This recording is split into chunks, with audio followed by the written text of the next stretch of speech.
250 words that is the question. और ये आपका क्वेश्चन है, इसमें आपकी 7 मार्क्स हैं। आज कितने आते हैं? 5 to 7 आज भी आते हैं। दैट मींस ये आपका स्कोरिंग होना चाहिए, बिकॉज ये एक सिंपल टॉपिक है जो आपको आगे जाके लिखना है। ठीक है, इसमें आपको लर्न कुछ नहीं करना है, अपना।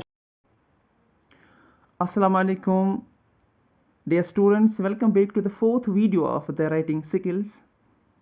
In the previous lectures हमने writing skills में notes writing, message writing and then one of the important topic that is the letter writing वो हमने किया था। ठीक है, so ये आपके कितने मार्क्स होते हैं टोटल में? These are approximately 15 to 18 marks. ठीक है, सो इस वीडियो में हम बात करेंगे राइटिंग स्किल्स की एक और टॉपिक के बारे में, that is the speech writing. सबसे पहले आपको ये पता होना चाहिए कि ये जो स्पीच राइटिंग है ये कैसे आपके एग्जाम में आती है, आपको कैसे लिखना होता है, फॉर्मेट क्या है, तो हम उसके बारे में आज बात करेंगे। So let start. सबसे पहले मैं आपको एक क्वेश्चन दिखाऊंगा जो आपके क्वेश्चन पेपर में आया है। कैसे ये क्वेश्चन आता है तो आपको कैसे इसका आंसर लिखना है। ठीक है, so let start with the question which was asked in the question paper. So this is the question which was asked in the question paper, previous question paper. You are Nazish, a student of class 10th and has to take part in a speech competition on the topic internet is the need of the hour. ठीक है, which can be used for achieving national progress and for promoting international understanding. Write a speech on the given topic in about 250 words. That is the question. और ये आपका question है, इसमें आपकी 7 marks हैं। आज कितने आते?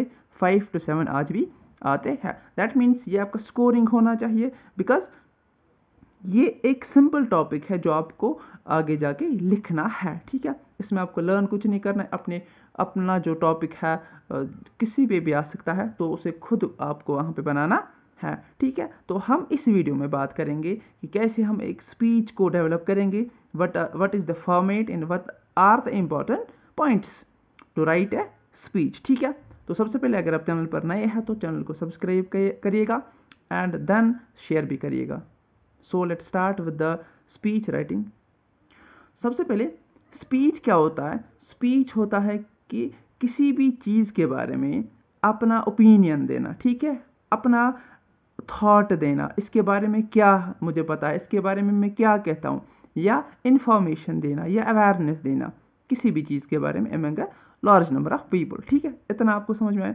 Then a good speech has clarity of thought and expression, accuracy of facts and a balanced view on any issue topic. ठीक है, सो एक अच्छे स्पीच में क्या होता है? क्लैरिटी ऑफ थॉट होना चाहिए, एक्सप्रेशन होना चाहिए, एक्यूरेसी ऑफ फैक्ट होना चाहिए and a balanced view of an issue होना चाहिए। So let us start with the format of the speech writing. इसमें क्या फॉर्मेट होता है? सबसे पहले अगर हम फॉर्मेट की बात करेंगे, अगर आप यहाँ पर आप देख सकते हो कि आप अपनी नोटबुक आगे रख सकते हो और ये फॉर्मेट आप बना सकते हो अपनी कॉपी पर, नोटबुक पर विद द पेन। ठीक है, सो फॉर्मेट ये है कि आपको बिगिनिंग करनी है, कैसे एक प्री स्पीच नोट देना है कि मुझे किस बारे में बात करनी है। ठीक है, so a pre speech note, then salutation, जैसे I am going to speak on the topic. ठीक है, समझ में आई बात?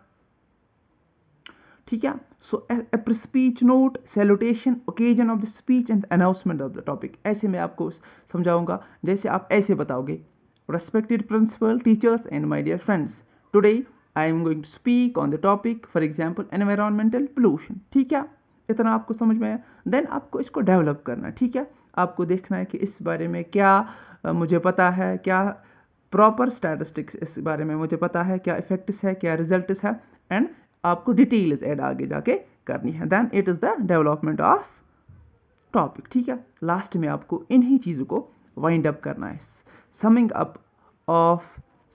Up all points. ठीक है, देन कंक्लूजन, पॉजिटिव कंक्लूजन होगा या नेगेटिव होगा, डिपेंड्स ऑन आप क्या लिख रहे हो, या अपील आपको करनी है या नहीं करनी है, डिपेंडिंग कि आपका क्या टॉपिक है। फॉर एग्जाम्पल अगर एनवायरमेंटल पोल्यूशन होगा तो आप ये बताओगे कि हमें एनवायरमेंटल पोल्यूशन को कम करना है। ठीक है, then what are the important points for an effective speech. ठीक है, so the important points for an effective speech ये है कि आपको टॉपिक वाइजली चूज करना है। ठीक है, चूज द टॉपिक वाइजली, कभी कभार वहीं से टॉपिक दिया होता है, कभी कभार आपको पॉइंट्स दिए होंगे, तो वहाँ से आपको स्पीच डेवलप करना है। यूज़ फैक्ट्स एंड एग्जाम्पल्स, ठीक है। फैक्ट्स आपको वहाँ पे लिखने, एग्जाम्पल्स आपको लिखने। Start the speech with quote question to grab the attention of a reader. जब भी आप स्पीच स्टार्ट करोगे तो कहीं भी आप कोई भी कोट जो उसके रिलेटेड होगा वो लिख सकते हो, ठीक है। क्वेश्चन लिख सकते हो, जैसे एनवायरमेंटल पोल्यूशन के लिए अगर ये लिखेंगे कि क्या आपको नहीं लगता है कि एनवायरमेंटल पोल्यूशन की वजह से हमें बहुत सारी प्रॉब्लम्स होती है, ठीक है। तो ऐसे आप लिख सकते हो।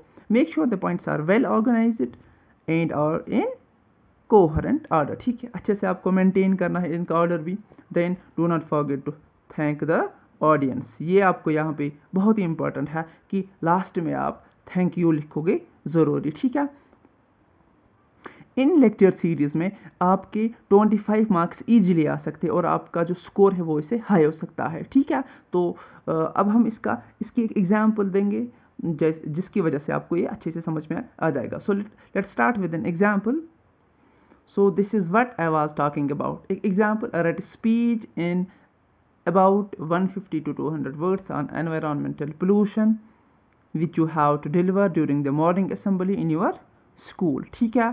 तो मॉर्निंग आपको ये देखना है कि जैसे आप मॉर्निंग असेंबली पर हो और आप कैसे स्पीच डिलीवर करोगे। सबसे पहले आप क्या लिखोगे, इसमें मैंने आपको बोला प्री स्पीच नोट ज़रूरी है, ठीक है। सैल्यूटेशन ज़रूरी है, ओकेजन ऑफ द स्पीच ज़रूरी है। सबसे पहले respected principal teachers and my dear friends, ठीक है। ये आपका आएगा बिगिनिंग में और आप अनाउंस करोगे कि आपको क्या बोलना है। Today I am going to speak on the topic environmental pollution, ठीक है। Pollution which is serious problem that the whole world is facing today. The tremendous increase in population is the root cause of all kinds of pollution. ऐसे आप ये नीचे तक पढ़ सकते हो, इससे आपकी वोकैबुलरी बढ़ जाएगी। मैं भी थोड़ा बहुत पढ़ूंगा। More people on this earth means more waste material being created. Another factor is the advancement in science and the technology. It has made our lives very comfortable but has also given rise to a variety of problems that are harming the environment, ठीक है। इसी तरीके से आप नीचे वाला paragraph भी पढ़ सकते हो। देन जो मैंने आपको बोला, this is the most important कि आपको थैंक यू लिखना बहुत ज़रूरी है बिकॉज ये फॉर्मेट में आता है, ठीक है। समझ में आई बात। ये आपका स्पीच राइटिंग कंक्लूड करता है और इसमें आपके 7 मार्क्स है, ठीक है। वीडियो अगर आपको अच्छा लगा हो then please subscribe the channel and share to your friends. Thank you very much.